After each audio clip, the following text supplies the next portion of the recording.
से हाँ, आप बहुत ही अपने दर्शकों का ख्वाब हो जाएं, फिर से आप अपने दर्शकों का ख्वाब हो जाएं। और मेरी और आसिफ साहब की तरफ से ये दुआ है कि आप फिर से सेहतयाब हो जाएं।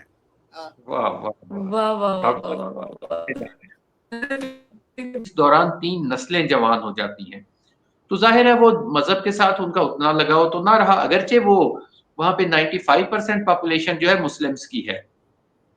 तो जब ये रशिया का यूएसएसआर का जब खात्मा हुआ है, तो ये मसला खड़ा हुआ कि क्या किया जाए? क्योंकि ज़ाहिर है एक पूरी नस्लें जो थी वो लिबरल थी, सेकुलर थी और बहुत से थे और मुल्हिद थी।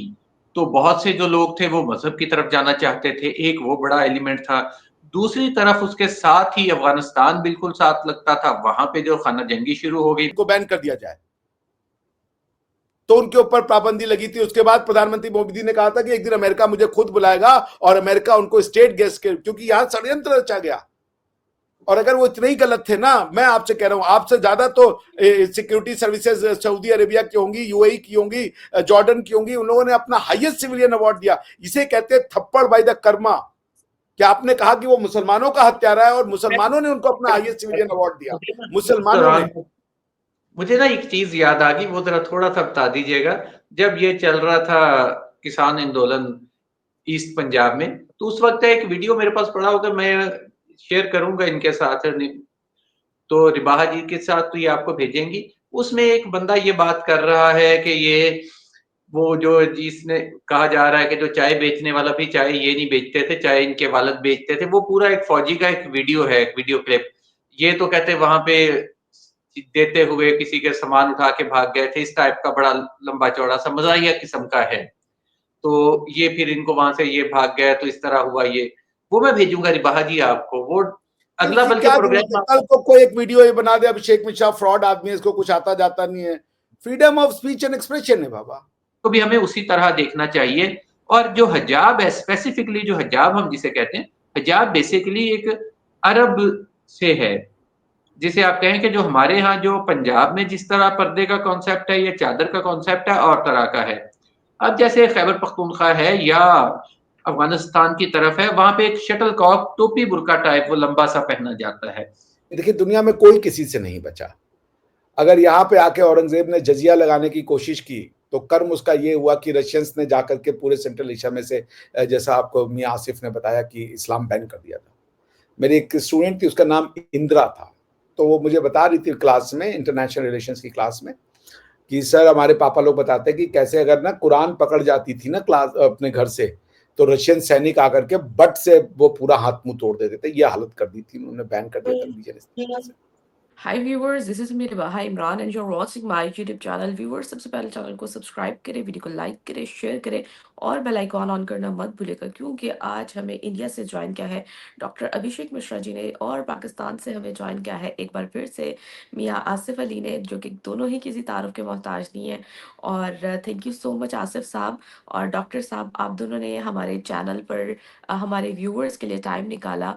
और मेरे इतनी बुरी कंडीशन होने के बावजूद भी आपने जो है मुझे टाइम दे दिया, उसका जो है मैं दिल से आपका शुक्रिया अदा करती हूँ। Thank you thank you thank you.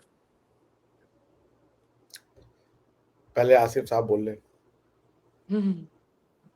मैंने तो भी तो शुक्रिया अदा करना है, पता नहीं प्रोग्राम जब ये स्टार्ट करेंगी हम फिर बोलेंगे, लेकिन पहले डॉक्टर साहब को बुलवा लीजिएगा, फिर मैं सर मैं बात करूँ। प्रोग्राम स्टार्ट कर चुकी हूँ।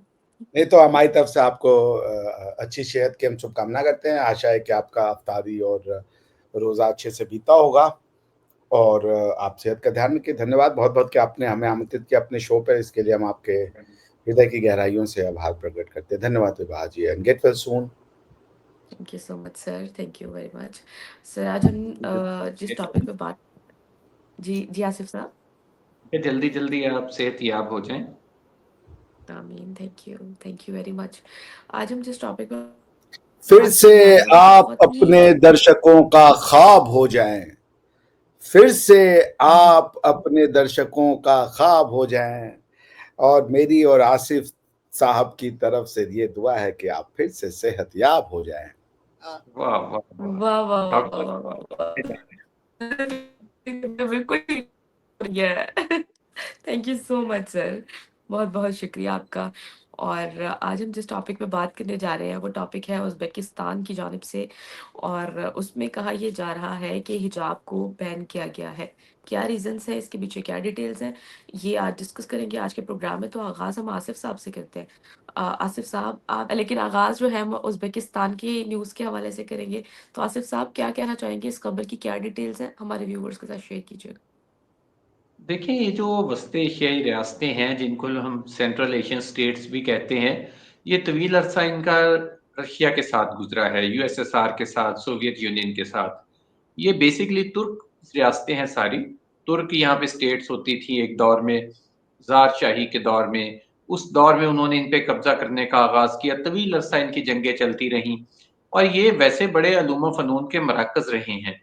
ताशकंद है, बुखारा है, समरकंद है, इनका जो इस्लामी हवाले से जो इस्लामी हिस्ट्री है, इसमें बहुत बड़ा एक रोल रहा है। और यहाँ से इल्म फ़नून के जिसे कहते हैं कि समंदर निकले हैं, बड़े-बड़ी शख्सियात यहाँ से निकली हैं। इस्लामिक जो अहादीस की जो बेस है, इमाम बुखारी जो थे, इमाम मोहम्मद बिन इस्माइल बुखारी, वो वहीं से थे, बुखारा से। जो सादात हैं, जो पाकिस्तान में सैयद ज़्यादातर हैं, वो बुखारी सैयद ही होते हैं। इसी तरह समरकंद और ताशकंद से भी बहुत बड़े ये इल्मी मराकज़ रहे हैं और रूहानी सिलसिले यहाँ से निकले हैं। जो एक नक्शबंदिया सिलसिला है, जो सब कॉन्टिनेंट के अंदर भी बहुत फैला, हज़रत बहाउद्दीन नक्शबंद, उनका ताल्लुक भी वहीं से था। तो इस हवाले से ये एक बड़ा मरकज़ रहा है हमेशा से। लेकिन क्योंकि ये रूस के साथ था, तो पहले तो इनको एक दौर में जो मंगोल थे, उन्होंने बहुत ज़्यादा इनको रौंदा, बहुत ज़्यादा तबाही फैलाई, यहाँ पे ख़ाज़म शाही सल्तनत का ख़ात्मा हुआ। अच्छा, उसके बाद दोबारा ये छोटी स्टेट्स बन गई, तो जब ये मामला आया रूस का और मौजूदा जो इनकलाब से पहले, यानी कि वहाँ पर जो कम्युनिस्ट इनकलाब से पहले का, उस वक़्त भी इनकी जंगें हुई, इन पे कब्ज़े हुए और उसके बाद यहाँ पर क्योंकि ये इस्लामिक स्टेट्स थी, तो इन पर दीन पर, मज़हब पर पाबंदी लगाई गई और जब यहाँ पे लीनन आए हैं और जब यहाँ पे रूस में जो कम्युनिज़्म आया है, तो शुरू-शुरू में तो इन स्टेट्स को बड़ी आज़ादी दे दी गई, कुछ अरसा 2-4 साल के हम हालात ठीक कर देंगे। लेकिन जैसे ही स्टालिन आए हैं, जोसेफ स्टालिन ने आके इन पर बहुत शदीद किस्म की पाबंदियाँ लगा दी। तो यहाँ पर बिल्कुल मज़हब को बैन कर दिया गया, उनके इस्लामी जो नाम थे, उन पर पाबंदियाँ लगा दी गईं, मसाजिद बंद कर दी गईं, मदारस बंद कर दिए गए, जो इस्लामी शनाख्त थी, उस पर पाबंदी लगा दी गई और एक रशियन जो उनकी पहचान थी, उस तरफ लेके जाया गया। इवन कि आप इनके नाम देखें, इनके नामों के एंड पे अब भी ऑफ का सीगा जो है वो आ जाता है। तो काफ़ी एक लंबा सिलसिला था, दाढ़ियों पे, लिबास पे, हर चीज़ पे पाबंदी लगाई गई। तो आप देखें जब 80-90 साल जब एक मसला चलता है और किसी की ब्रेन वॉशिंग की जाती है, इस दौरान 3 नस्लें जवान हो जाती हैं। तो ज़ाहिर है वो मज़हब के साथ उनका उतना लगाव तो ना रहा, अगरचे वो वहाँ पे 95% पॉपुलेशन जो है मुस्लिम्स की है। तो जब ये रशिया का यूएसएसआर का जब खात्मा हुआ है, तो ये मसला खड़ा हुआ कि क्या किया जाए? क्योंकि ज़ाहिर है एक पूरी नस्लें जो थी वो लिबरल थी, सेकुलर थी और बहुत से थे और मुल्हिद थी। तो बहुत से जो लोग थे वो मज़हब की तरफ जाना चाहते थे, एक वो बड़ा एलिमेंट था। दूसरी तरफ उसके साथ ही अफ़गानिस्तान बिल्कुल साथ लगता था, वहाँ पे जो खाना जंगी शुरू हो गई मज़हब के नाम पे हुई, उनको वो खौफ भी था। तीसरा जो एलिमेंट बना वो सऊदी अरेबिया की तरफ से वहाँ पे जो अपना जो उनका वहाबी ब्रांड जिसे हम कहते हैं, उसको प्रमोट करने की कोशिश थी। साथ ही तुर्की के साथ क्योंकि वो तुर्क थे, उनके ताल्लुकात तो बहुत पुराने थे, नस्लन ताल्लुकात थे। तुर्की से जो सूफिया थे, उन्होंने भी आना शुरू कर दिया। तो मिल-मिला के वहाँ पे कई तरह का मामला शुरू हो गया और कुछ जो थे जिहादे जो अफ़गानिस्तान की जंग में शरीक रहे थे, उन लोगों ने वहाँ पे जिहाद का भी नारा लगा दिया, तो अपनी कोशिशें शुरू कर दी। तो इन सारे मामलात को देखते हुए फिर रशिया का खौफ अपनी जगह पे था, तो उन लोगों के लिए बड़े मसाइल रहे। लेकिन मैं समझता हूँ कि उन्होंने फिर भी इन सब चीज़ों से बचते-बचाते, दामन बचाते हुए बड़ी एहतियात से अपना सफ़र आगे को बढ़ाया। इस्लाम को भी स्पेस दी, मज़हब जो कि ज़ाहिर बात है लोगों की एक ज़िंदगी का बड़ा डोमिनेटिंग एलिमेंट होता है, उसको भी स्पेस दी, दूसरा भी किया और साथ उन्होंने अपना जो कल्चर था उसको भी बचा के रखा। तो ये सारी चीज़ों को जब हम मिला के देखते हैं तो फिर इस सिनेरियो को समझना थोड़ा-सा आसान हो जाता है। ये सिर्फ़ इतना मामला नहीं है कि एक पर्दे पे पाबंदी लगा दी गई या नकाब पे। आप शायद इस बात पे हैरान हो कि जो नकाब है, ठीक है, इस्लाम के अंदर भी है, लेकिन इस्लाम से ज़्यादा जो पर्दा है, वो हमारे राजपूताने में है। अभिषेक साहब यकीनन मेरी बात से इत्तेफ़ाक करेंगे, जो हमारा ये जो सेंट्रल इलाका है, शायद आपको फिर हैरान हो आप इस बात पे कि हमारे यहाँ जितने हिंदू कम्युनिटी है साउथ पंजाब के अंदर, जो जिस रहीम यार खान, जो हमारा जैसलमेर के साथ अटैच हो जाता है इलाका, तो वहां पर जो हमारी हिंदू खवातीन हैं, उनको वहां पे अमूमी तौर पे हमारे यहाँ सिंध के अंदर कोली और भील होते हैं जो हिंदू हैं। हमारी तरफ 2-3 टाइप के हैं, जिसमें मेघवाड़ भी हैं, जिसमें शेड्यूल कास्ट भी हैं। उनकी जो वुमेन्स हैं, खवातीन हैं, औरतें हैं, वो इतना लंबा पर्दा करती हैं अभिषेक साहब, कि उनका जो सर का जो चादर होती है ना, जो ऊपर उन्होंने ली होती है, वो चोली और घाघरा पहनती है। वो यहाँ से होती हुई उनके सीने तक आ जाती है, यानी कि मुँह पूरे का पूरा, आँखें भी नहीं नज़र आती। यानी इस तरह का पर्दा वो करती हैं। तो मैं ये समझता हूँ कि ये 2 तरह से होता है। ये मज़हब का भी हिस्सा होता है और समाज का भी हिस्सा होता है। हर समाज की अपने रिवायात होती हैं। जैसे पंजाब में, अपर पंजाब में दुपट्टा या चादर का जो कॉन्सेप्ट था, इसी तरह हमारा जो साउथ पंजाब है, या जिसको हम राजपूताने के साथ अटैच करते हैं, उधर से जैसलमेर का इलाका है, या नीचे हम सिंध की तरफ चले जाएँ जो थर का एरिया है, तो उनके यहाँ वो जो पूरी एक चादर लटका के नीचे अपने सीने तक लटका लेने का, मुँह के आगे से छुपाने का रिवाज है। तो ये हर एरिया के अपने कुछ सर्कमस्टांसेस भी होते हैं। हिंदुस्तान को भी हमें उसी तरह देखना चाहिए। और जो हिजाब है, स्पेसिफिकली जो हिजाब हम जिसे कहते हैं, हिजाब बेसिकली एक अरब से है। जिसे आप कहें कि जो हमारे यहाँ जो पंजाब में जिस तरह पर्दे का कॉन्सेप्ट है या चादर का कॉन्सेप्ट है, और तरह का है। अब जैसे खैबर पख्तूनख्वा है या अफ़गानिस्तान की तरफ है, वहाँ पे एक शटलकॉक टोपी बुर्का टाइप वो लंबा सा पहना जाता है। तो ये सारी चीज़ों को मिला के देखना चाहिए। तो उन्होंने वहाँ पे कुछ इस तरह की लगाई हैं पाबंदियाँ, और उन्होंने अपना जो उनका मुफ्ती है आज़म है, उससे मशवरा करके लगाई हैं। तो मेरा ज़ाती ख़्याल है कि इससे मेरा ख़्याल में इस्लाम को खतरा नहीं पैदा हो रहा कि हम एकदम परेशान हो जाएँ कि उनका इस्लाम ख़त्म हो गया। हर बंदा, हर मुल्क, अब हर मुल्क की जो इंतज़ामिया है, जो स्टेट है, वो अपने हिसाब से बेहतर समझती है अपने लिए मामलात को। जी। डॉक्टर साहब, क्या आप इसको कैसे देख रहे हैं? उज़्बेकिस्तान के हवाले से जो न्यूज़ हमारे सामने आ रही है, इस पर आपका क्या ओपिनियन है? देखिए, मैं बहुत सी बातें जो आसिफ साहब ने कही वो सच हैं रिगार्डिंग दी सेंट्रल एशियंस। मैं आपके साथ कुछ नीचे शेयर किया, आप इसको अगर स्क्रीन पे ला सकें तो। देखिए, ये ना पिक्चर्स हैं, एनग्रेविंग्स हैं, इनको अजंता एलोरा क्रिप्स कहते हैं, बहुत जगह पे है हमारे भारतवर्ष में, ये मुझे रैंडमली मिल गया। तो आप इसमें महिलाएं देखें जो वो कपड़े पहनी हैं, कहीं पर्दे का कॉन्सेप्ट नहीं है, कहीं भी नहीं है। ये देखिए, शी इज अ लेडी, उसका पूरा फेस दिख रहा है, बेल है, उसने जनेऊ पहना है, ये उसका अंग वस्त्र है, उसके बाद पैर उसके दिख रहे हैं। ऐसा कोई कॉन्सेप्ट ही नहीं है कि आपको हिजाब में करना है, ऐसा कोई कॉन्सेप्ट नहीं था।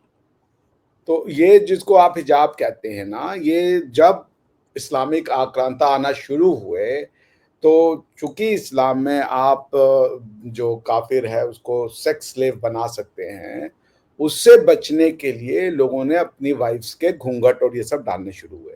और आप अगर साउथ में जाएंगे ना, तो आपको ये प्रैक्टिस कम दिखती है। ये सही कहा आसिफ साहब ने कि ये राजपूताना और इधर के जो रेंज है वहां पे ये ज्यादा है, बिकॉज यहीं से अटैक हुए करते थे सारे। तो फिर एक उनके अंदर ये फीलिंग आ गई। जैसे आप देख लें, अलाउद्दीन खिलजी और राजा रतन सिंह में लड़ाई क्यों हुई थी? उसने कहा पद्मिनी को दिखाओ, पद्मिनी को भेजो हमारे पास।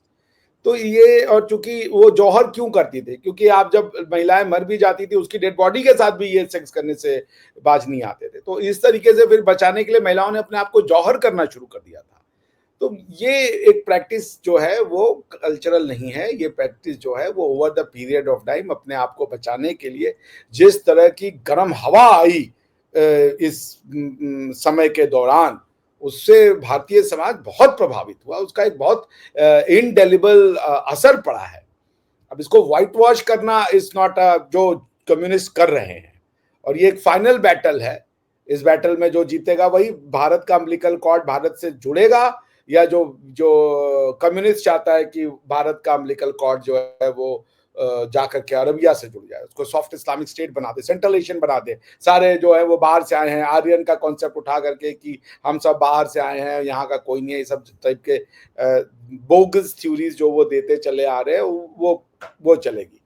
तो भारतीय समाज में कभी भी अगर होता तो किताबों में वर्णन होता, जैसे पर्दे का वर्णन तो कुरान में है ना, साफ है, स्ट्रेट फॉरवर्ड है। मैंने आर्टिकल भी लिखा था इस पे बहुत पहले। तो आपको भारतीय वेद में मिल जाता, पुराणों में मिल जाता कि महिलाएं कपड़ा करेंगी, ऐसे करेंगी, ऐसा कोई वो नहीं मिलता। These are the defense mechanism developed by the society. अब ठीक है, हिस्ट्री का एक पार्ट है, इसको we need to sit back and truth and reconcile करना पड़ेगा। जब तक हम ट्रूथ एंड रिकंसाइल नहीं करेंगे, अगर हम कम्युनिस्टों के पाथ पे जाएंगे कि थ्योरी बदल दो, विक्टिम को ही प्रोसिक्यूटर दिखा दो, इस टाइप के अटेम्प्ट हम करेंगे तो समाज में थोड़े विक्टिम होंगे, थोड़े प्रॉब्लम होंगे, जो हम फेस भी कर रहे हैं अपने समाज में। मगर आई एम प्रीटी कन्विंस्ड कि जिसे कहते हैं ना, सत्य में हो जाते हैं, in the battle of narrative, जो ट्रू होगा नैरेटिव वो जीतेगा, क्योंकि वो उसके लिए कोई तलवार नहीं चाहिए, उसके लिए कन्विंसिंग पावर चाहिए, आर्ग्यूमेंट चाहिए और आपको तथ्य चाहिए, जो कि हमारे पास अबंडेंस में है। तो ये तो भाई रही बात हो। बाकी आसिफ साहब ने बिल्कुल सही कहा कि तुर्क जो है एक बहुत समझ लीजिए फेरोशियस कौम थी। It's a very ferocious people they are. उन्होंने मंगोल और तुर्क इनसे मिले हुए हैं। आधे मंगोल आज की डेट में भी बुद्धिस्ट है, बुद्धिज्म फॉलो करते हैं। जैसे आप मंगोलिया में चले जाएं, वो सारे बुद्धिज्म को फॉलो करते हैं। लेकिन आप इधर अगर आ जाएंगी, जो ये खानेत वाला इलाका है, जहाँ पे कि ये उज्बेकिस्तान और इस तरीके के लोग हैं, ये पर्शियन इन्फ्लुएंस इनके ऊपर बहुत ज्यादा था, जिसको आप ईरान कहती हैं। और आज भी इनके, जैसे मैंने कहा ना, जब मैं कजाकिस्तान में था अलमाती में, तो ईद आई गई हमें पता भी नहीं चला, लेकिन नवरोज को सेलिब्रेट किया उन्होंने। ईद वाज अ पर्सनल, ऐसा नहीं लोगों ने सेलिब्रेट नहीं किया, वेरी पर्सनल, अपने तक रखा, उसका कोई स्टेटस नहीं था। और मैं एक लड़की, मेरी फ्रेंड थी, उसका नाम था Saltanat. Once we are having a coffee, तो सल्तनत ने मुझे बताया कि Abhishek 80% of the Kazakhs are Muslim, but Kazakhstan is not an Islamic land. सोचिए उसकी अंडरस्टैंडिंग की डेप्थ, सोचिए वो 24-25 साल की लड़की की। तो वो ये कह रही है कि हम मुसलमान जरूर हैं, बट ये इस्लामिक लैंड नहीं है।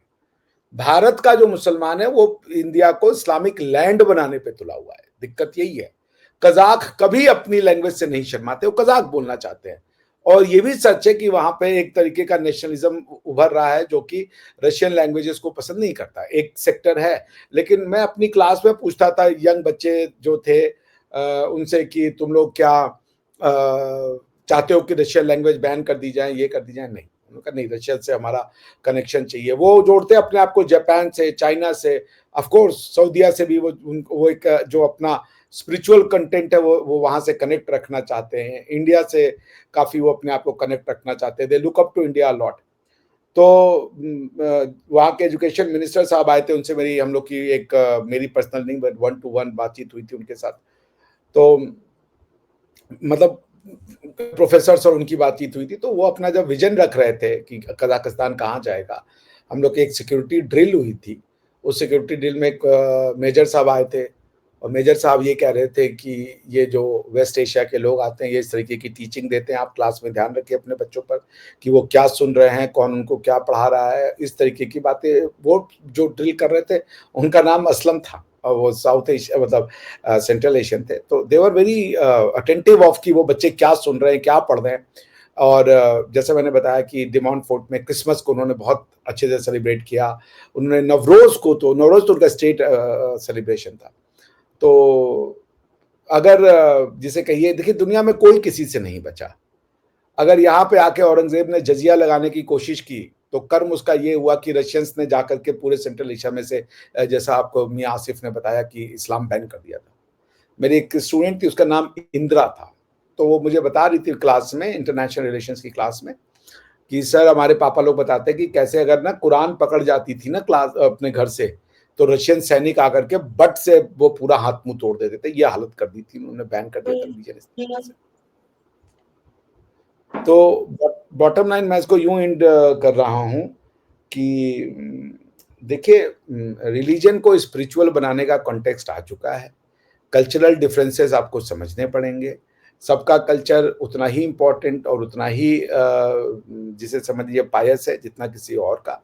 जितनी जल्दी आप ये सब बात समझ जाएंगे, उतना जल्दी आपको किर्गिस्तान में जैसे बैन कर दिया है उन्होंने कि 18 बच्चा होगा तो बकरीद में नहीं जाएगा। वो नेशनल ड्रेस में उन्होंने कह दिया कि आप सिर्फ किर्गिज ड्रेस पहनेंगे, आप कोई अरबी ड्रेस नहीं पहनेंगे। तो पॉइंट ये कि आपको ये अपनी कल्चर का सेफगार्ड करना है, बाकी तो भगवान आप जिसको एक्सेप्ट करें, अल्लाह को एक्सेप्ट कर लें, कुछ भी कर लें। और चूंकि आप कॉन्स्टिट्यूशनल गवर्नमेंट में हैं, तो कॉन्स्टिट्यूशनल गवर्नेंस के बारे में थोड़ा पढ़िए, थोड़ा सीखिए, आपकी समस्या सॉल्व भी हो जाएगी उससे बहुत ज्यादा। या तो कॉन्स्टिट्यूशन को हटा दीजिए फिर। जी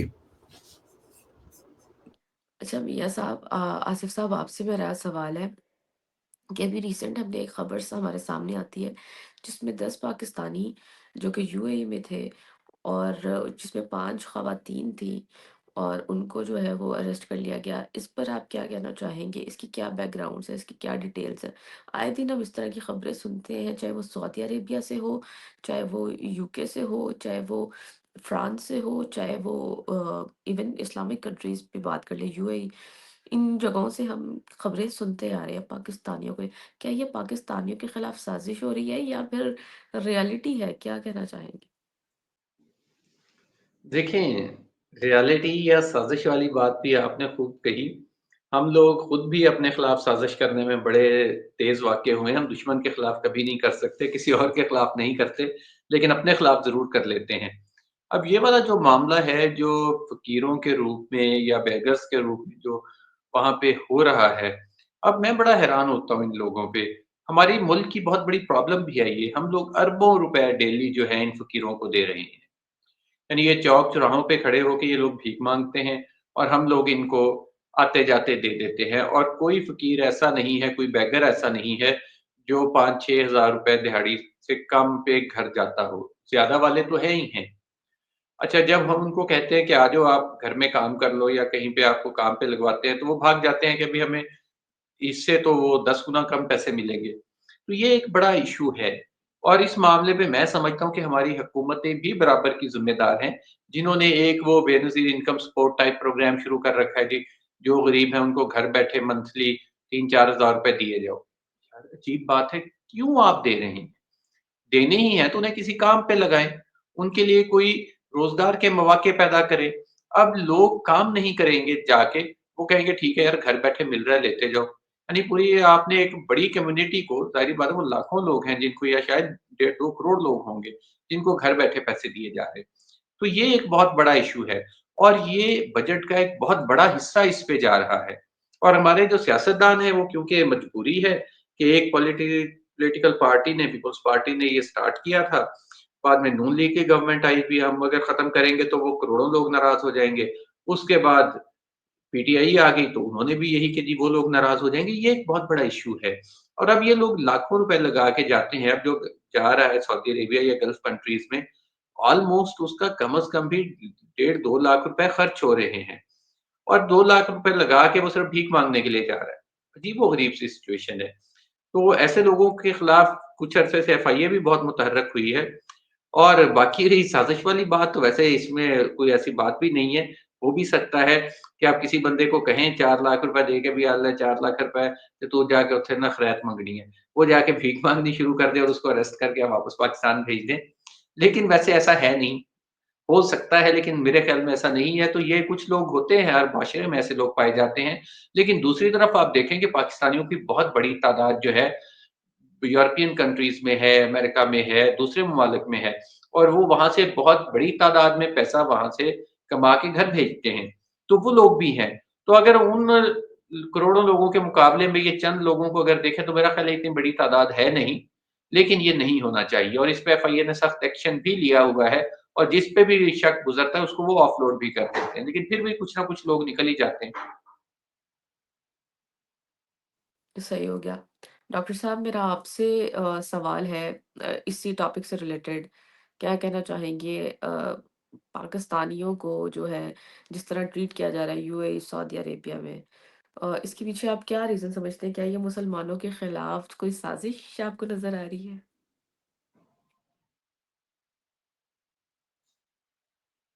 सर आप म्यूट हैं, प्लीज़ अपना म्यूट ऑन कीजिए। क्षमा कीजिएगा, क्षमा कीजिएगा। हाँ, नहीं बिल्कुल, मैं तो मानता हूँ भीख ना देना साजिश है। देखिए Pakistan, I am sorry to say this but if you have an analytical bent of mindset तो आप तो ये बोलेंगे जो मैं बोलने जा रहा हूँ। पाकिस्तान और कर क्या रहा है as a state to individual, फर्द से लेकर के रियासत तक, सरकार से लेकर के इन व्यक्ति तक, क्या कर रहा है पाकिस्तान? आप आईएमएफ में क्या कर रहे हो? भाई आपके एक बहुत बड़े वो क्या आलिम थे, वो कह रहे थे जितना भी आईएमएफ से आपने लोन लिया है कोई जरूरत नहीं है, एक हाथ में आप कुरान उठा लीजिए, दूसरे में एटम बम, बोल दिया हम नहीं देंगे, ये सोल्यूशन है।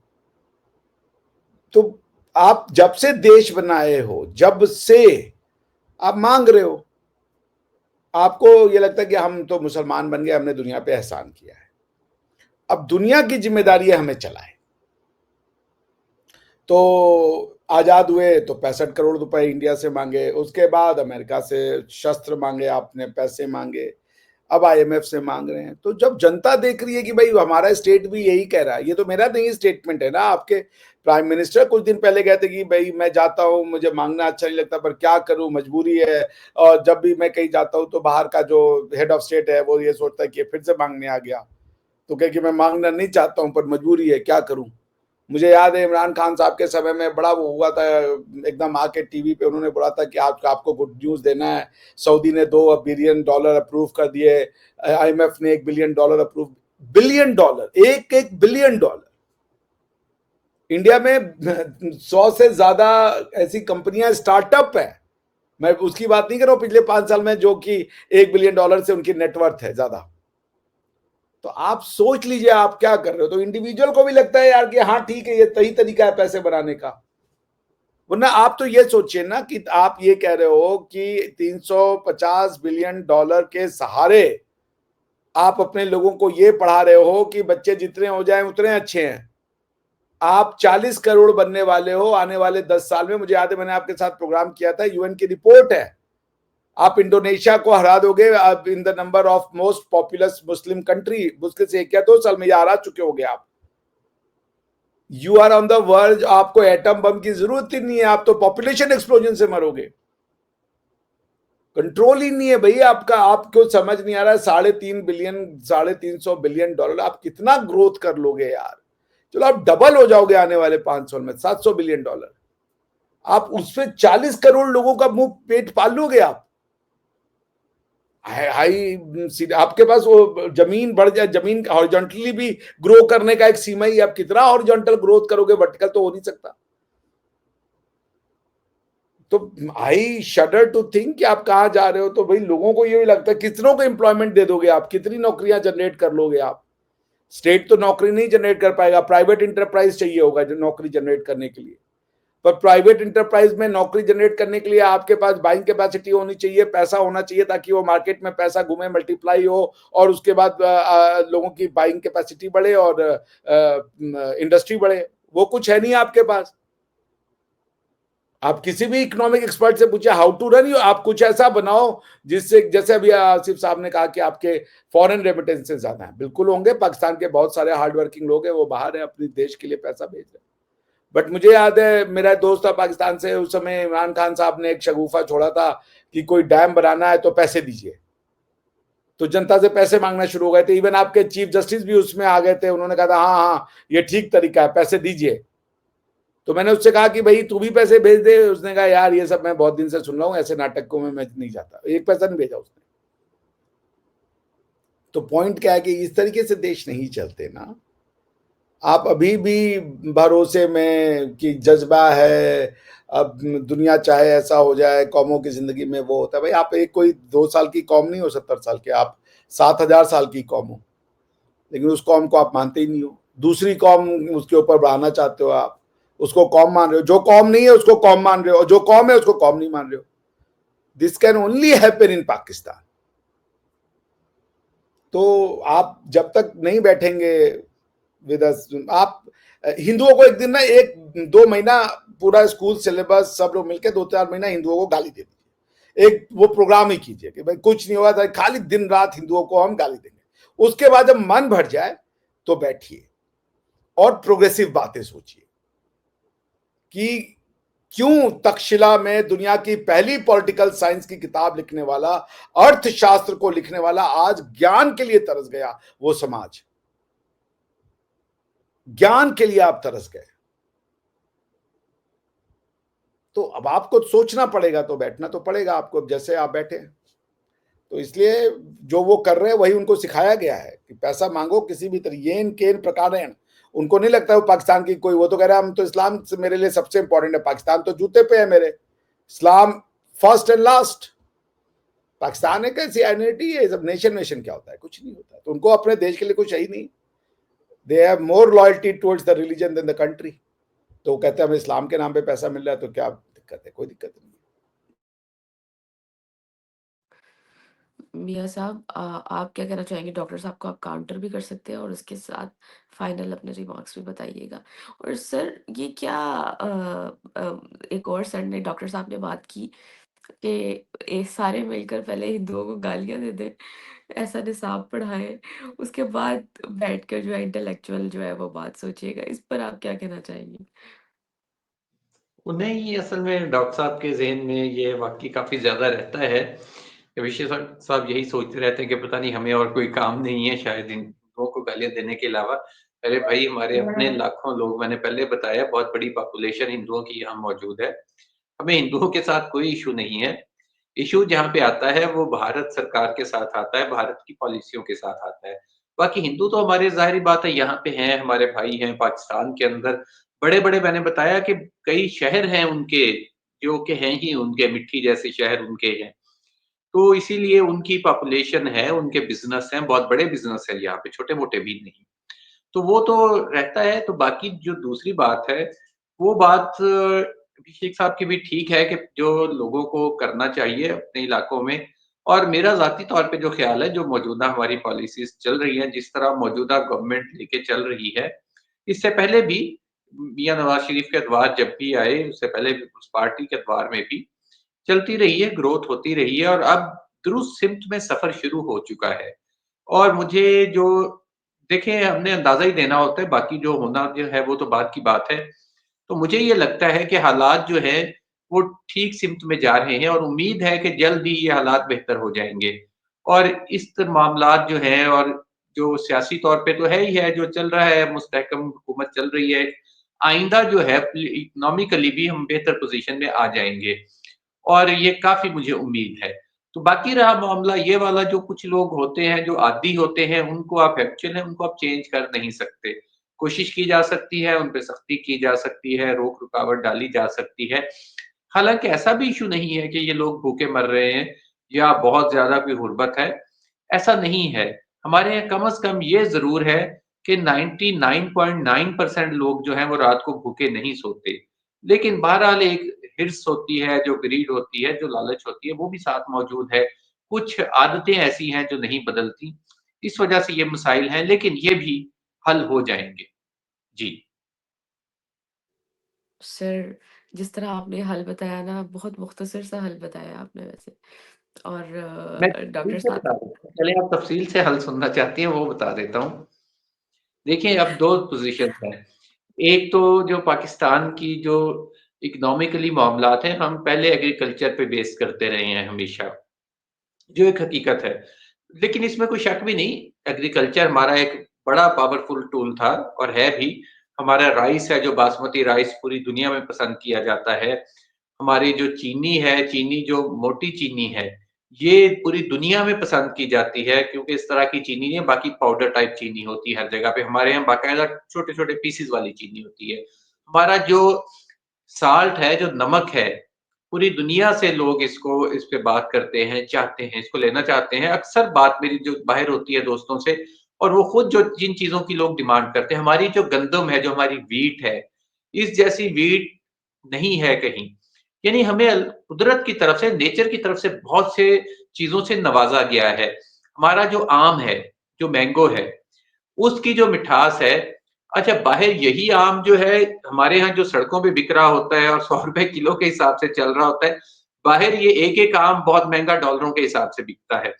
हमारे फ्रूट जब आता है तो इस तरह बिखरा पड़ा होता है। अब स्ट्रॉबेरी, पिछले दिनों हमारे कुछ इंडिया से गेस्ट आए हुए थे, तो वो वापस जाना था उन्होंने, तो उन्होंने देखा रोड किनारे, यार ये स्ट्रॉबेरी इस तरह रेडियो पे बिक रही है और उसपे लिखा हुआ है ₹120 किलो। तो मुझे वो कहते हैं, यार ये तो कुछ शॉपर, तो हमें भरवा दो। यानी इस तरह हमारे, यानी कि फलों की पोज़ीशन ये है।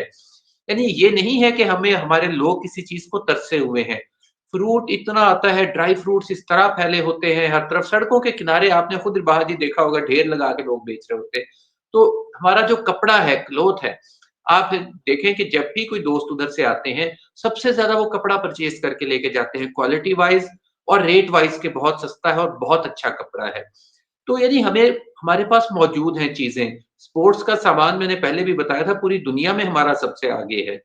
इसी तरह हमारा जो बर्तनों की फैक्ट्रियाँ हैं, जो क्रॉकरी है, दूसरी चीज़ें हैं, इसमें हम बहुत अरसे से बहुत आगे हैं। इलेक्ट्रॉनिक में जो अब हमारी पोज़ीशन है, वो बहुत अच्छे तरीके से बहुत आगे जा रही है।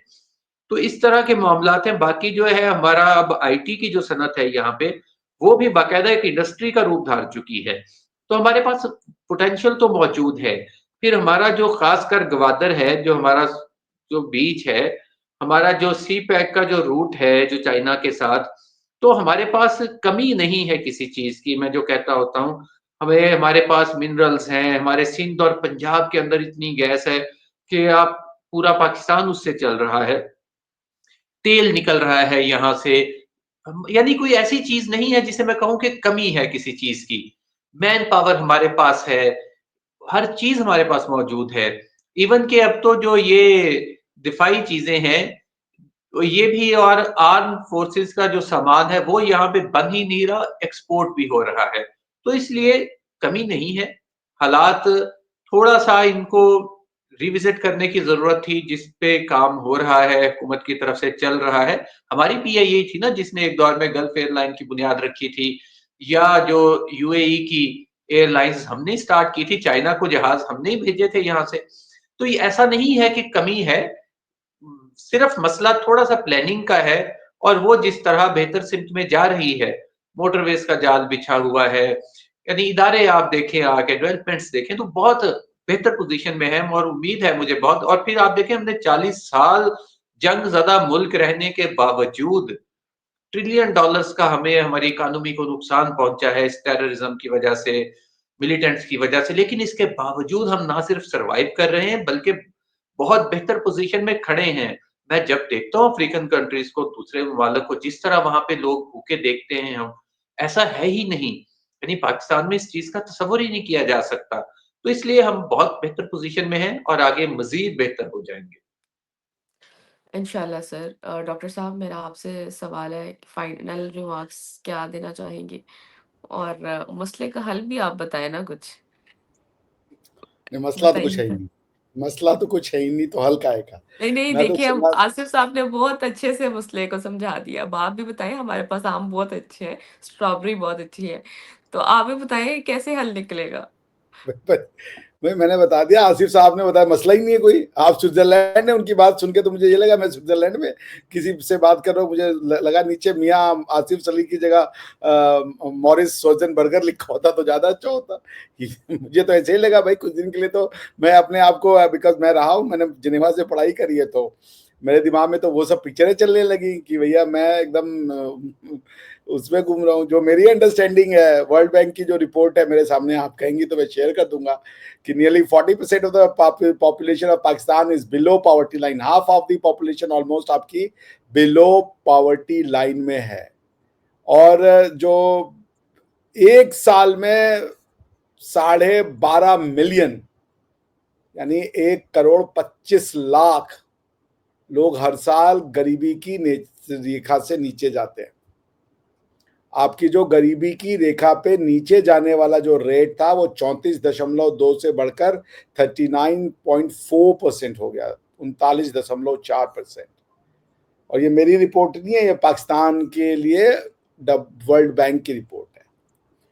आई अंडरस्टैंड इंडिया में भी है पॉवर्टी, बट हमारी पॉवर्टी स्ट्रक्चरल नहीं है। वो जो है वो over a period of time Indian economy के साथ जो एक्सप्लॉयटेशन किया गया इंपीरियलिस्ट फोर्सेस के द्वारा, उसके बाद जो है हमारी जो एक सोशलिस्ट इकोनॉमिक पॉलिसी थी, उससे हम थोड़ा सफर किए। वरना भारत में गरीबी क्या होता है वो कोई जानता ही नहीं है, बिकॉज हमारा हजारों हजार साल का वो है, वी हैव अ क्या कहते हैं उसको, we have a history of that, heritage of that. We were the richest country of the world. ऐसे नहीं कहा जाता था सोने की चिड़िया। और मेरी बात नहीं, ओईसीडी की रिपोर्ट है। तो पॉइंट ये है कि जो आप कह रहे हैं कि फल फूल एकदम रोड के आगे बिखरा हुआ है और सब लोग जो है वो मतलब मुझे तो ऐसा लगा कि अगर मुझे पाकिस्तान आकर के स्ट्रॉबेरी खाना है तो मैं किसी दुकान की जगह रोड पे ही चला जाऊँ, वहीं से उठा के एक आध जो है वो भैया कटोरा लेके खा ले, भैया ये स्ट्रॉबेरी खा ली। और अगर काजू किशमिश लेना हो तो किसी नाली वाली के आगे जाके बैठ जाएंगे कि भाई यहाँ पे काजू किशमिश मिला होगा, वो खा लेंगे। ऐसी पिक्चर आसिफ साहब ने मुझे पोर्ट्रे करी। मतलब 2 मिनट तो मुझे लगा कि वापस आने के लिए इंडिया मुझे ही वीजा लग जाएगा इंडिया आने का, कि I was in Switzerland. So I understand कि आप एक अच्छे देशभक्त हैं और देशभक्ति मुझे बहुत पसंद आती है, क्योंकि हमारी भी खमीर वही है। तो आप पाकिस्तान के लिए अच्छा सोचते हैं, सोचें और अच्छी तरफ जाए। कोई पाकिस्तान का बुरा नहीं चाहता, कोई नहीं चाहता कि किसी के भी घर में भूख मरी हो। हम भारतीय हैं, हम तो बात करते हैं सर्वे संतु सुखिना की, सर्वे लोका सुखिना भवंतु, सारी दुनिया ही प्रसन्न रहे। तो हम तो ये चाहेंगे कि पाकिस्तान के घरों में मिट्टियाँ चूल्हे जलें, वहाँ पे शिक्षा दीक्षा हो और लोग जो है एक अच्छी सी जिंदगी गुजर गुजर करें। अब इन्होंने कहा कि हिंदुओं के बारे में तो ये ख्वाबो ख्याल में बात करते हैं, किताबें आपकी लिखी हुई हैं। मुतालिया पाकिस्तान में मुझे एक वहाँ के हिंदू ने बताया कि वो कक्षा 8 की किताब में लिखा है कि हिंदू तो काफिर होते हैं, और वो उसको भी बुलवाया जाता था कि तुम बोलो इसको। तो आप अगर इस सब को डिनाई कर देंगे और ये सोल्यूशन है अगर, तो क्या किया जा सकता है भाई? मैंने सुना है मौलाना साद रिजवी को या जो भी थे, ये काफिर के साथ उतना ही संबंध रखो जितना टॉयलेट वाले पानी के साथ। And that man has a fan following of Michael Jackson. Michael Jackson ज्यादा पॉपुलर है भाई वो। मैंने सुना है मौलाना 2026 हिंदू गायब, हिंदू गायब, ये कर रहे हो। वो कह रहे हिंदू नफरत नहीं है। चीफ जस्टिस साहब आप क्या कह रहे हैं कि हिंदू शब्द अपने मुंह पे नहीं लाऊंगा। चीफ जस्टिस ऑफ एक चीफ जस्टिस ऑफ पाकिस्तान का स्टेटमेंट है, हिंदू शब्द अपने जबान पे नहीं लाना चाहता।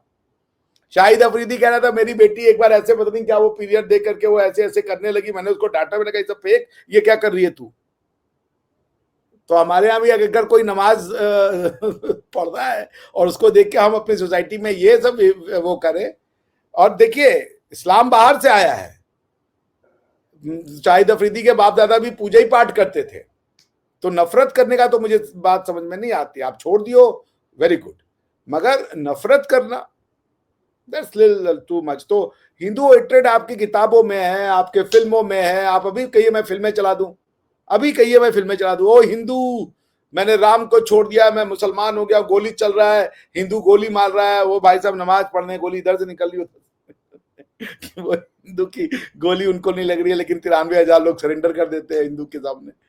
क्या कीजिएगा आप, ऐसे खामो ख्याल वही हो रहा है कि भाई मैं तो अगली बार मुझे स्ट्रॉबेरी खाने का मन हुआ, मैं मियाँ साहब को फोन करूंगा और सीधा आ जाऊंगा पाकिस्तान, और गलियों में जाके उठा बिठा के खा लेंगे हम। सेम फॉर द काजू किशमिश। जी आसिफ साहब कुछ कहना चाहेंगे या फाइंड अप किया जाए? हाँ जी, देखिए कह रही असल में कुछ ना कह बात ऐसा होता है कि हम लोगों को यकीन नहीं आ रहा होता है कि ऐसी सिचुएशन भी हो सकती है। एक दौर में हमारे दोस्त इस पे नहीं यकीन किया करते थे कि पाकिस्तान में गैस पूरे पाकिस्तान में पाइपों के ज़रिए आती है घरों में, और वो कहा करते थे यार झूठ उतना बोलो जितना हम यकीन कर लें। अच्छा, इसी तरह की पोज़ीशन है। अब गंदम जो थी पिछले साल, व्हीट जो हमारे यहाँ थी, वो इंडियन हिसाब से कोई 800 रुपए के हिसाब से मन, यानी 40 किलो, तो जिसको आप पर केजी ले आए तो कितने में कितनी बनी? 60 रुपए केजी के हिसाब से बिक रही थी व्हीट। अच्छा, और लोग बेच रहे थे ओपनली। इसी तरह हमारे यहाँ जो बाकी चीजें हैं, जो फल फ्रूट है, ये मैं आज का आपको रेट बता रहा हूँ कि जो स्ट्रॉबेरी का रेट है इंडियन हिसाब से 40 रुपए किलो है। जो हमारे यहाँ जो केला है, केले का आसिफ रेट साहब, इंडियन। आसिफ साहब जी मुझे जी। तो याद है इमरान खान साहब ने रोटी के रेट ना बढ़ने के लिए लॉ लाया था कि रोटी का अब इससे ज्यादा दाम नहीं बढ़ेगा।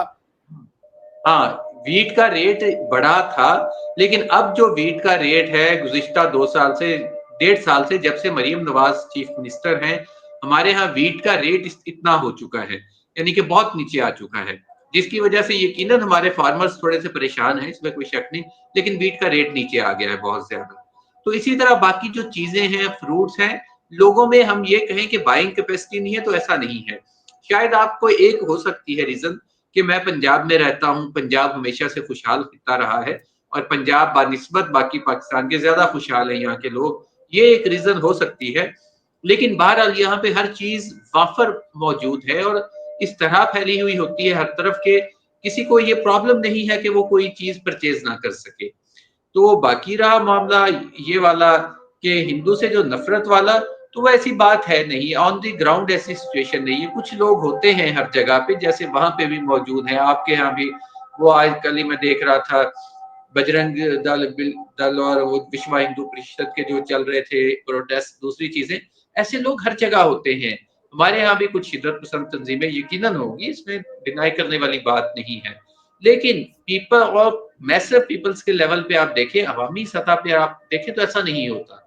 यहाँ पे अगर कोई डॉक्टर मौजूद है, अगर डॉक्टर वो क्रिश्चियन है या हिंदू है, तो उसके पास भी रश वैसे ही होगा जैसे किसी मुस्लिम के पास है। और अगर कोई मुस्लिम डॉक्टर है तो उसके पास दवाई लेने के लिए सभी आ रहे होंगे। अगर रहीम यार खान का सीईओ एजुकेशन जो है, डिस्ट्रिक्ट ऑफिसर है, वो कस्तूरा जी शायद एक हिंदू बने थे, तो इसका ये मतलब नहीं था कि बाकियों ने बाइकआउट कर दिया उनका, कोई उनके पास नहीं आ रहा। जितने उनके सबॉर्डिनेट थे सबने आना ही था उनके पास। तो इस तरह का सिलसिला है। हमारे अपने पंजाब यूनिवर्सिटी में शिव कुमार खत्री हमारे दोस्त हैं, बड़े प्यारे सिंधी पढ़ाते हैं, वो प्रोफेसर हैं, ठीक है, चल रहे हैं, हमारे बहुत अच्छे दोस्त हैं, मैं अक्सर उनके यहाँ जाता हूँ, मैं ही नहीं बाकी लोग भी, वो हर प्रोग्राम में हमारे आ रहे होते हैं। तो इसमें अगर कोई ऐसा एलिमेंट है भी जो नफ़रत फैलाना चाहता है, तो उसको समाज ही ख़त्म कर सकता है। और मेरा ज़ाती ख़्याल ये है कि ये वक़्त के साथ-साथ वो ख़त्म हो रहे हैं, कुछ लोग जो ऐसे हैं भी। तो बाकी हिंदू से नफ़रत का मामला नहीं है, भारत मैंने ज़रूर कहा आपसे, हमारी कि पंजाब असेंबली में अभी रेज़ोल्यूशन मैं आई थी देख इस रहा बात था में। एक रिएक्शन वीडियो आसिफ साहब, उसमें छोटा बच्चा है कह रहा है मैं बस बड़ा होकर हिंदुओं को खत्म कर दूंगा। और आपके असेंबली में अभी कुछ दिन पहले हिंदू खड़े होकर के एमएनए थे या एमपी थे, मुझे पता नहीं, वो रो रहे थे कि हमारी बच्चियों को उठा के ले जाते हो, मैं एमएनए हूं, मैं ही सेफ नहीं हूं, आपके वो अभी वीडियो चला दूं मैं। ऐसे तो डिनायल करने से तो नहीं होगा ना, नहीं डिनायल देखिए, करने से मैंने तो काम नहीं बचेगा। और देखिए कुछ चीज़ें देखी। बजरंग दल ने बिन कासिम को नहीं बुलाया था। बजरंग दल सऊदी अरेबिया में नहीं जाता है, सेंट्रल एशिया में नहीं जाता है। वो अपने यहाँ को लोगों को प्रोटेक्ट करने का नाम है। हमने बुलाया था बिन कासिम को, हमने बुलाया था औरंगजेब को, हमने बुलाया था तुगलक को कि आके हमारी मंदिरों को तोड़ो और यहाँ पे वो बनाओ, नहीं बुलाया था हमने, हम तो उनके घर गए नहीं। अब यहाँ आकर के और आप यहाँ के कल्चर को खत्म करने का प्रयास करेंगे, उसको तोड़ के पाकिस्तान बनाएंगे, कोई नहीं करेगा यार। तो वो चीज नहीं है, जूस के अगेंस्ट में नहीं है, पारसियों के अगेंस्ट में नहीं है, यहूदियों के अगेंस्ट में नहीं है, जैन के अगेंस्ट में नहीं है, बुद्धों के अगेंस्ट में नहीं है, बस जंग सिर्फ मुसलमान। और मुसलमान के दल में तो हर देश में ऐसी फोर्सेस खड़ी हो गई हैं। जर्मनी में आसिफ साहब एएफडी अगेंस्ट मुसलमान, वहां पे जो टिम रॉबिन्सन या वो है यूके में, they have all have created their own social movement against Islam।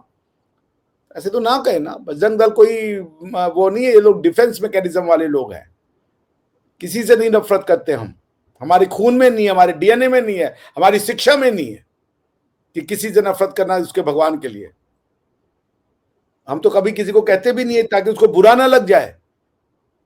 5 बार सुनते हैं कि हमारा भगवान गलत है और पूजने के लायक नहीं है। मुसलमानों की संख्या 3 गुनी हो गई जितनी छोड़ के गए थे आप, और आपने घटा करके उसको 8 गुना से कम कर दिया। अब वो जो चुने बुचे बचे हैं जिनके नाम पे आप खा रहे हैं कि हमारे यहाँ माइनॉरिटी बची है, कोई माइनॉरिटी नहीं बचेगी आपको, और वही कर्म आपके सामने आएगा जब किसी की आह लगती है ना, उन बच्चियों को जिनको न्याय नहीं मिल रहा। आप सोच रहे हैं आपके घर में रोटियां चलेंगी। जर्मनी नहीं बच पाया, यूरोप नहीं बच पाया, दुनिया के आह से टूट गया। जितने उन्होंने दुनिया में जाके नहीं मारे, यूरोप ने अपने लोगों को मार दिया उतना। आह तो लगेगी आपको, जो आप कर रहे हैं और जो खासकर न्याय नहीं दे रहे हैं आप। नहीं, मैंने आपको ये पहले भी कहा था, हमारे यहाँ ये वाला मामला ज़बरदस्ती वाला नहीं है, अगवा वाला नहीं है। ये अगर कोई ज़ाहिर है अपनी, मेरी इनसे अरे वो बात हुई एक यूके दफ़ा में है पंजाब और इंडिया में कर रहे हैं, पुलिस। आप तो पाकिस्तान हो, 100% मुसलमान हो। वो यूके में और इंडिया में नहीं छोड़ रहे हैं भाई, कहाँ है आप? ये क्या है ग्रूमिंग गैंग? हम कह रहे हैं, ये उनका एमपी कह रहा है, उनके उनके पार्लियामेंट में डिमांड उठी कि ग्रूमिंग गैंग बनाओ, ये ग्रूमिंग गैंग से बचाओ हमारी बच्चियों को। वो क्या है ग्रूमिंग गैंग? क्योंकि वो क्रिश्चियन है और गोरी है इसीलिए ना। मानवता को तो आपने गैर और हम और ये ऐसे करके पढ़ा दिया इन बच्चों को। अच्छा, मैं आपको एक बात बताऊँ, हमारे यहाँ जो क्रिश्चियन है ना, वो गोरियाँ नहीं है। हमारे यहाँ क्रिश्चियन जो है, ये जो यहाँ के कदीम बाशिंदे थे, जो मैं तो अक्सर इनको द्राविड़ों के साथ जोड़ता होता हूँ, उनसे इनका ताल्लुक है। हमारे यहाँ क्रिश्चियन गोरे नहीं है। ये किसी की मैं मैं तौहीन नहीं यूके के करता। क्रिश्चियन की बात कर रहा था, मैं रंग में मैं नहीं जानता ये, और अच्छा, ये अच्छा। द्राविड़ और ये सब नॉनसेंसिकल थ्योरी है। उस हिसाब से आप कहाँ से, आप सेंट्रल एशियन है, आप भी नहीं, फिर नहीं, द्रविड़ियन है। नहीं, नहीं। आप या तो द्रविड़ियन होंगे, सुनिए आसिफ साहब, या तो आप द्रविड़ियन है और या तो आप सेंट्रल एशियन है। ये कम्युनिस्टों की बोगस थ्योरी, मैंने कहा ना कहीं नहीं चले ये कम्युनिस्ट, इनकी सोशलिज्म हार गई। और मैंने आपसे कहा मैं किताब लिखूंगा, सबसे पहली कॉपी आपको भेजूंगा मैं। इनका सोशलिज्म हार गया। क्यूबा में जाके देखिए, खाने की दुकानों में वो जो कन्वीनियंट स्टोर होते हैं, सामान नहीं होता उसमें। और पॉलिटिकल सिस्टम की ये हालत है कि हर जगह डेमोक्रेसी आ गई, इलेक्टेड गवर्नमेंट होती है। कहीं नहीं चले ये, इनका झूठ कहीं नहीं बिकेगा। झूठ 70 साल 100 साल चल सकता है। इनकी थ्योरी पे ना जाएं आप। अगर उस हिसाब से आप बताइए, आप द्रविड़ियन है या आप सेंट्रल एशियन है। इनकी थ्योरी में यही आपके पास दो ऑप्शन है। आप लोकल पर्सन नहीं है, आप सन ऑफ द सॉइल नहीं है इनके हिसाब से। आप बता दीजिए आप क्या है, सेंट्रल एशियन है, क्योंकि आप काले तो नहीं है। आपके हिसाब से काले द्रविड़ियन होते हैं, ये आपका कॉन्सेप्ट है। क्योंकि अभी आपने कहा क्रिश्चियन जो है वो डार्क होते हैं और वो हमारे यहाँ द्रविड़ियन है, ये आपने अंडरस्टैंडिंग कैसे की है कि जो द्रविड़ियन है वो डार्क इन कॉम्प्लेक्शन वाली होता है। जो बात की थी, मैंने उसका जवाब दिया था, वरना मैं रंग नस्ल की बुनियाद पे किसी पे भी नहीं करता। तो मैं जानता हूँ ना। आपका वो सोच नहीं है, मैं ये जानता हूँ पर्सनली, एटलीस्ट आप ऐसे लगते हैं मुझे, आपकी बात से मुझे बहुत अच्छा लगता है। आपकी पर्सनल सोच ऐसी नहीं है, बिल्कुल मैं इसको मानता हूँ, मैं स्वीकार करता हूँ। You are a wonderful human being, आप बहुत अच्छे इंसान हैं, इसलिए मैं आपके साथ बात करना भी पसंद करता हूँ। मगर पॉइंट ये है कि डिनायल से तो नहीं होगा। जब तक आप डायग्नोसिस नहीं करोगे प्रॉब्लम, तो कैसे होगा। आप बताइए, आप सेंट्रल एशियन है साहब, आप मंगोल हैं, जी। तो फिर आप द्रविड़ियन हैं। नहीं, दो ही मैं ऑप्शन है आर्यन हूँ। आपके पास। नहीं, मैं आर्यन हूँ, इसमें तो कोई शक नहीं है। आर्यन जो कोई हमारे रेस नहीं है, ये सुनिए मैं आपको बताता हूँ। आर्यन जो है संस्कृत में, हमारा जो डीएनए, आर्यन अच्छा, जो, जो हमने सुन डीएनए लीजिए, करवाए हैं अपने, हमारे आर्यन जो शब्द डीएनए। जो है, मैं बताता हूं आपको, ये अनपढ़ है। आर्यन शब्द संस्कृत में आता है। आर्य मतलब जो अच्छा मनुष्य होता है, सादिक अमीन। जो आपका अमीन है वो संस्कृत में आर्य है। तो वहां से ये वर्ड उठाया और उसको उन्होंने रेस बना दिया, क्योंकि यूरोप दुनिया को रेस के फॉर्म में देखता है। आर्य वर्ड का संस्कृत वो परसेप्शन, संस्कृत सेंट्रल एशिया से आई है, वहां पे नहीं, कका अब चलता है। नहीं, अब वेद में ही गैर आर्यन कबाइल का भी जिक्र है। कोई गैर, बहुत। वहां पे गैर आर्यन, आर्यन इंडिविजुअल है। आर्यन कोई कबीला नहीं है। आर्य इज एन इंडिविजुअल। हे आर्य, आर्य पुत्र, आर्य ये, आर्य जरा हमको इसको आज की डेट में हमारे आप जाएंगे उसको कहते हैं आदरणीय, आदरणीय जरा रास्ता दे दीजिए, ऐसे बोला जाता है। ये आप इनके उसको मत जाइए, ये Aryan invasion theory and all that. उस हिसाब से आप ना तो हड़प्पन है और ना तो आप द्रविड़ियन नहीं है, ये तो प्रूवन है। आप हड़प्पन फिर नहीं बचे, क्योंकि हड़प्पन अगर द्रविड़ियन है तो आप तो नहीं हुए हड़प्पन। आप कहां से आए, कजाकिस्तान से आए हैं या तुर्कमेनिस्तान से आए हैं, आप तुर्क हैं। देखिए, हमारा डीएनए जो है वो करवा चुके हैं हम कई दफा। डॉक्टर इश्तियाक साहब ने सबसे पहले करवाया था अपना डीएनए, और वो जो 90% था वो यहीं का था, और साथ सेंट्रल एशिया तो बात मिलता था। खत्म हो गई, आर्यन इन्वेजन थ्योरी वहीं बंटाधार हुई अच्छा, दबा तो उसका। आज से काहे कि वो आर्यन मैं इन्वेजन थ्योरी सारे के सारे सेंट्रल एशिया से आए हैं। 5% सिर्फ उसमें यूरोपियन था। वो तो फाइव सबका परसेंट मिक्स हो गया है ना, वो सब छोड़े ना, सबका मिक्स हो गया है। वो सब मिक्स हो गया है। हम लोग यहाँ देखिए, हम लोग यहाँ हजारों साल से रह रहे हैं। क्यों इस तरीके की फूहड़ थ्योरीज को देना और ये प्रूव करना उनका। मैं आपको बताता हूँ लॉजिक क्या है इन कम्युनिस्टों का। क्योंकि जब एक हिंदू ये कहता है कि मुगल हमारे नहीं है, तो वो कहते हैं अगर मुगल तुम्हारे नहीं है क्यों, तो वो कहता है कि भाई वो आए सेंट्रल एशिया से, ये बाहरी है, हम इनको नहीं मानेंगे, अपना नहीं स्वीकारेंगे। तो उन्होंने कहा अच्छा तुम इनको नहीं स्वीकारोगे, तो वो ले आए आर्यन इन्वेजन थ्योरी। उन्होंने कहा पूरा का पूरा हिंदुइज्म बाहर से आया है, ये आए 400 साल पहले, तुम आए हो 2000 साल पहले। ये लॉजिक है उनकी। और फिर वो उन्होंने पूरी आर्यन इन्वेजन थ्योरी और ये सब चीजें बकवास पढ़ाई उन्होंने, वो सिर्फ इसलिए कि आप अंग्रेजों को आप बनाते हो कॉलोनाइजर, और मुगल यहाँ के कॉन्स्टिट्यूशनल रिफॉर्मिस्ट थे, जिनको अपने घर नहीं बनाने आते। जो मैं गया हूं कजाकिस्तान, जो रहते थे उसमें टेंट्स में, जो अपना टेंट दिखाते हैं, अपने आप को नोमैड बताते हैं, उनको ये बता रहे थे कि इन्होंने सिविलाइजेशन कर दी।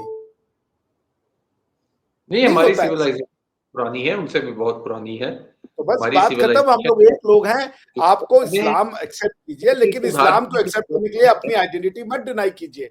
आप अल्लाह को पढ़ाइए, लेकिन अपने आप बच्चों को यह भी बताइए कि हम इसी मिट्टी के हैं। इस मिट्टी की रूट्स बहुत लंबी है, बहुत गहरी हैं, बहुत आगे तक जाती हैं।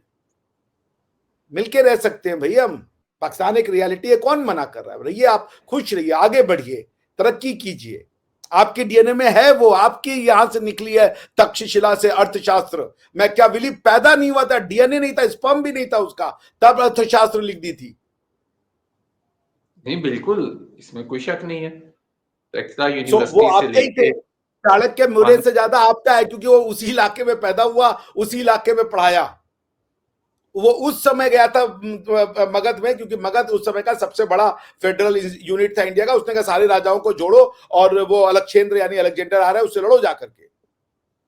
तो वो मना कर दिया, वो कहा कि हम नहीं जाएंगे लड़ने, तुम जाके उससे जाओ। तो फिर वो आया पोरस के पास, और पोरस से बातचीत हुई, जो भी हुआ।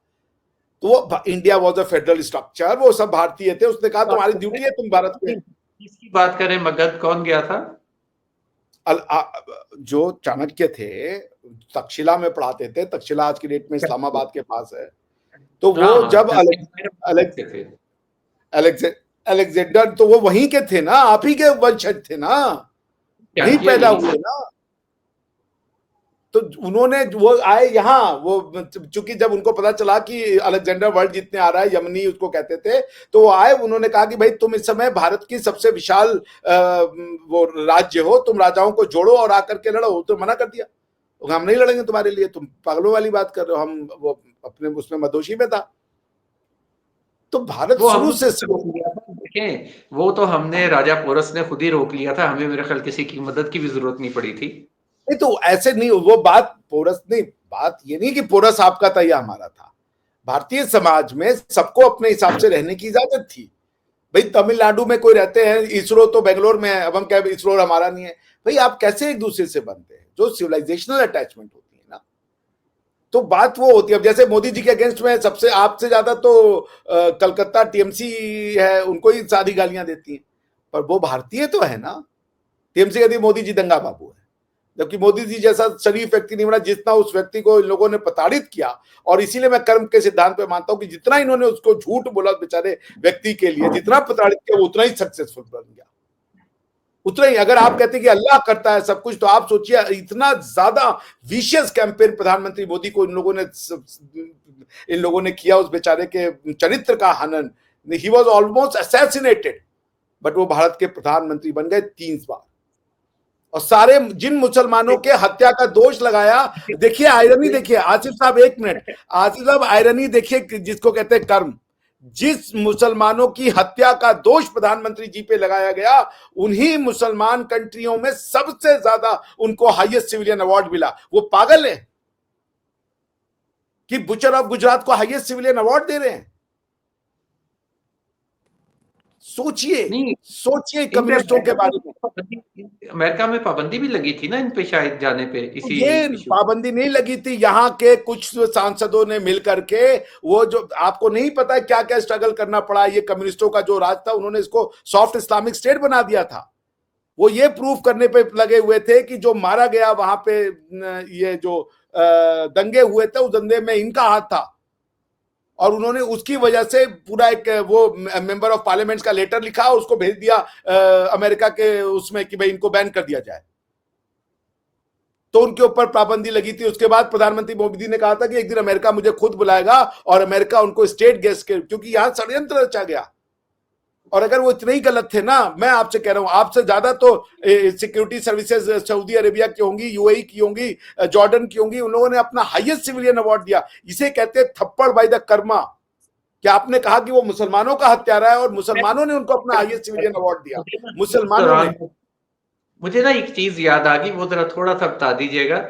जब ये चल रहा था किसान आंदोलन ईस्ट पंजाब में, तो उस वक्त एक वीडियो मेरे पास पड़ा होगा, मैं शेयर करूंगा इनके साथ, तो रिबाहा जी के साथ, तो ये आपको भेजेंगी। उसमें एक बंदा ये बात कर रहा है कि ये वो जो जिसने कहा जा रहा है कि जो चाय बेचने वाला भी चाय ये नहीं बेचते थे, चाय इनके वालिद बेचते थे, वो पूरा एक फौजी का एक वीडियो है, एक वीडियो क्लिप। ये तो कहते हैं वहाँ पे देते हुए किसी के सामान उठा के भाग गए थे, इस टाइप का बड़ा लंबा-चौड़ा सा मज़ाहिया किस्म का है। तो ये फिर इनको वहाँ से ये भाग गए तो इस तरह हुआ ये। वो मैं भेजूँगा रिबाहा जी आपको, वो अगला इसकी बल्कि क्या जरूरत है? प्रोग्राम कल को कोई एक वीडियो ये बना दे, अभिषेक मिश्रा फ्रॉड आदमी है, इसको कुछ आता जाता नहीं है। Freedom of speech and expression है बाबा। मैं आपसे क्या कह रहा हूं, मैं कहां किस किस वीडियो मेरे अगेंस्ट में आपके पाकिस्तानी यूट्यूबर्स ने वीडियो बनाया कि ये जहरीला इंसान है। आपके पाकिस्तानी यूट्यूबर ने बनाया है मेरे अगेंस्ट में, इसका दिमाग घटिया है, फिल्दी इंसान है ये। अच्छा। तो उससे क्या हो जाता? हाँ, अभी भी पड़ा होगा, आप उनके चैनल पे जाके देख लीजिएगा, घटिया सोच, फिल्दी। एनीवेज, पॉइंट में क्या कह रहा हूं, किसी के कहने ना कहने से क्या फर्क पड़ता है, बट पॉइंट ये देखिए, कर्मा देखिए। आपने इमरान खान को बुलाया कि वो सादिक अमीन है और वो करप्शन में जेल में गए। आपने प्रधानमंत्री, आप मतलब हमारे आगे कम्युनिस्ट, इन्होंने प्रधानमंत्री मोदी के ऊपर एक ही इल्जाम लगाया कि ये मुसलमानों का हत्यारा है।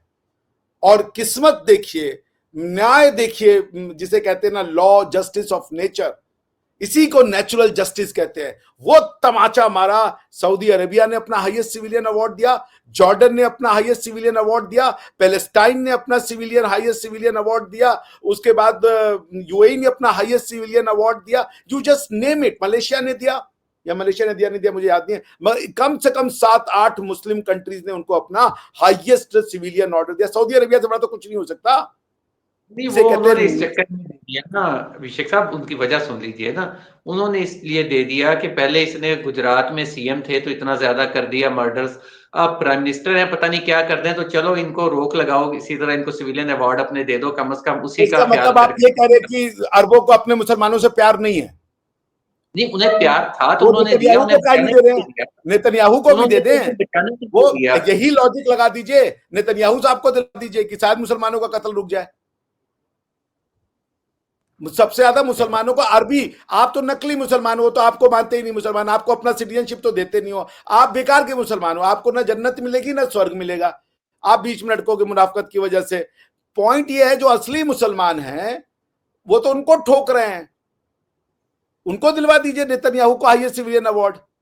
रोक दीजिए कत्लेआम पैलेस्टीनियंस का, जॉर्डेनियंस का, सीरियंस का, ईरानियंस का, तो ठोक ठोक के मारता है। मैं कहीं पढ़ रहा था कि आखिरी नबी तो मुझे लग रहा है कि जूस के हिसाब से नेतन्याहू ही आ गया है। जो जूस को बचाने वाला उनके हिसाब से तो उनका बचा हुआ है, तो वो कह रहे वो नेतन्याहू है। अगर आप यही लॉजिक लगाइए कि मुसलमानों की हत्या को बचाना है तो दिलवा दीजिए ना। हाँ, वैसे तजवीज अच्छी है आपकी ये। नहीं काम करेगी, तजवीज एक काम दौर नहीं में करेगी। जो थे इसहाक रॉबिन को जब दिया था इन्होंने अमन का नोबेल इनाम, तो उसने भी वो काफी ज्यादा उस वक्त कर दिया था। तो वो तो नोबेल था ना, that was a Nobel prize. I hope you make the distinction बाबा, ना करे ऐसा। मेरे तो वो नहीं दोस्त नहीं, की मैं मम्मी कह रहा करने हूँ का कि समय इस आ रहा है। तरह नहीं, ये वैसे ना इस पे बात करते हैं इनसे, बल्कि मैं आपको ही भिजवाएंगे इस पे, ठीक कहाँ है सर, भिजवाएंगे? इसको ये कैंपेन चलाने के लिए। ना ना, हमने चलाया, हम तो भैया यहूद हनूद में से एक है। हम तो हनूद के साथ और यहूद के साथ है भाई। यहूद, हनूद और ये नसारा, ये एक हो चुके हैं। आपकी कोई गिनती नहीं है। आपको अरबी सिटीजनशिप नहीं देते, आप अरबी लड़कियों से शादी नहीं कर सकते, नस्ल नहीं बदल सकते, उन्होंने आपकी बदल दी है। तो पॉइंट ये है कि आपका कोई लेनदार नहीं है। यही साउथ एशिया में जो आप बदमाशी कर सकते हैं कीजिए। वहां पे तो वो आपको डंडे मारते, जरा सा 5-10 पाकिस्तानियों ने ना बीच में कहीं पे वो नुपुर शर्मा जी के वाले केस में ना उन्होंने वो जुलूस निकाल दिया कुवैत में, उन्होंने छित्तर मारा, उन्होंने कहा निकलो यहां से। अगले दिन बैंड पैक करवा के बोला निकलो यहां से, ये कतर है। 53% कतर की पॉपुलेशन नॉन कतरी है, सिटीजनशिप नहीं है। More than the citizen non citizenship रहते हैं वहां पे। ले लीजिए सिटीजनशिप, जरा इस्लामी भाईचारा दिखे हमें। कौम, कौम देखे, नेशनैलिटी उसको कहते हैं ना, जरा ले लीजिए कौम, कौमियत का सिटीजनशिप। ना करे ऐसा, जीने की इच्छा मेरी देखिए वैसे ही कम है मियां आसिफ साहब, ऐसी बातें करके आप और कम कर दे रहे हैं जी। डॉक्टर साहब, थैंक यू सो मच। मिया साहब, आपके वक्त का भी बहुत शुक्रिया कि आपने हमारे व्यूवर्स के लिए टाइम निकाला। व्यूवर्स, अपनी कीमती राय का इजहार कमेंट सेक्शन में ज़रूर कीजिएगा। नेक्स्ट प्रोग्राम तक के लिए हमें दे इजाज़त। Thank you so much.